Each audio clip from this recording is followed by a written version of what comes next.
যথাযোগ্য মর্যাদা ও ধর্মীয় ভাব গাম্ভীর্যের মধ্য দিয়ে সৌদি আরব সহ বেশ কয়েকটি দেশে উদযাপিত হচ্ছে মুসলিম সম্প্রদায়ের সবচেয়ে বড় ধর্মীয় উৎসব পবিত্র ঈদ উল ফিতর। রোববার সৌদি আরবের সকাল 6টায় ঈদের নামাজের প্রথম জামাত অনুষ্ঠিত হয়। কাতারের ওয়ার্ল্ড কাপ স্টেডিয়ামেও ঈদের নামাজের ঢল নামে লাখো মুসল্লির। এদিকে ইসরায়েলি আগ্রাসনকে উপেক্ষা করে পবিত্র আল আকসা প্রাঙ্গণেও ঈদের নামাজ আদায় করেছেন ফিলিস্তিনিরা।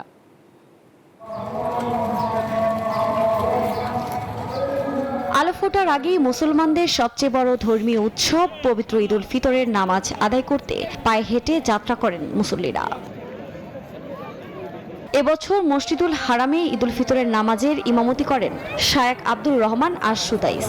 মদিনার মসজিদের নবমীতে ঈদের নামাজ পড়ান খতিব আব্দুল্লাহ বুয়াইসান। বান্ডেল থাকলে প্রতি সেনমানিতে টাকা বাঁচবে। বিকাশ সেনমানি বান্ডেল কিনে জিতুন প্রতি লেনদেনে।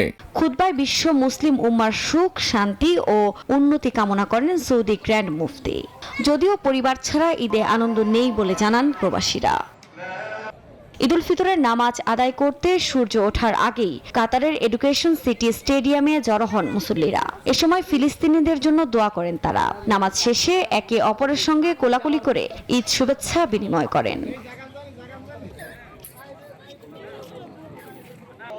ইসরায়েলি বাধাকে উপেক্ষা করে জেরুজালেমের পবিত্র আল আকসা প্রাঙ্গণেও ঈদের নামাজ আদায় করেছেন ফিলিস্তিনিরা। জেরুজালেমের ইসলামিক ওয়াকফের মতে প্রায় 1,20,000 মুসল্লি নামাজে অংশ নিয়েছেন। একই দিনে সংযুক্ত আরব আমিরাত, তুরস্ক, ইয়েমেন, সুদান, লেবানন, ইরাক সহ বেশ কয়েকটি দেশে পালিত হচ্ছে পবিত্র ঈদ উল ফিতর। আফরিন মৌ, নিউজ 24।